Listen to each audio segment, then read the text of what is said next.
얼마 후 밀을 거둘 때 삼손은 결혼식이 엉망이 되었던 블레셋 여인을 다시 찾아갑니다. 그러나 그녀는 이미 다른 남자의 아내가 되어 있었고 장인은 삼손을 달래며 둘째 딸과 결혼하라고 제안합니다. 당시 결혼 제도에서는 신랑이 지참금을 지불하면 신부는 법적으로 남편의 소유가 되기에 그녀는 여전히 삼손의 법적 아내였습니다. 삼손은 분노했지만 이 화를 장인이 아닌 블레셋 전체에 쏟기로 결정합니다.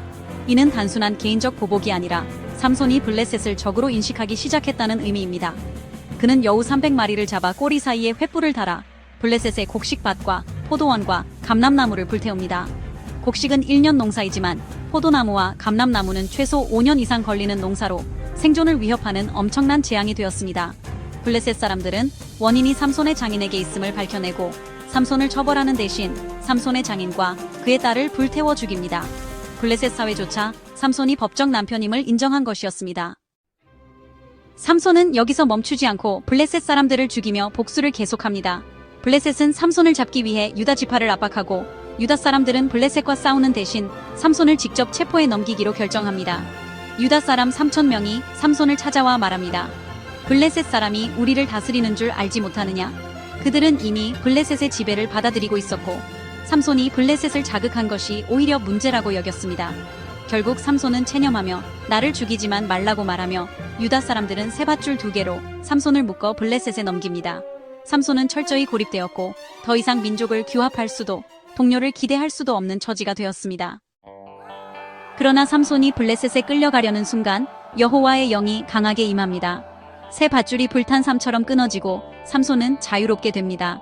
이 순간 보통 사람이라면 도망쳤을 것이나 삼손은 달랐습니다.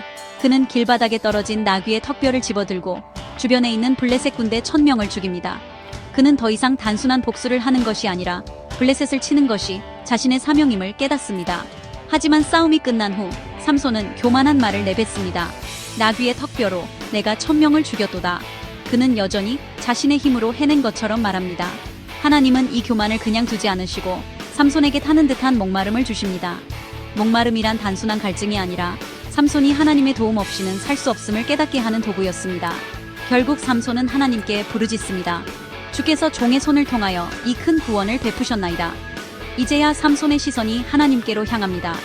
그러자 하나님은 그에게 샘물을 터뜨려 생명을 유지하게 하십니다.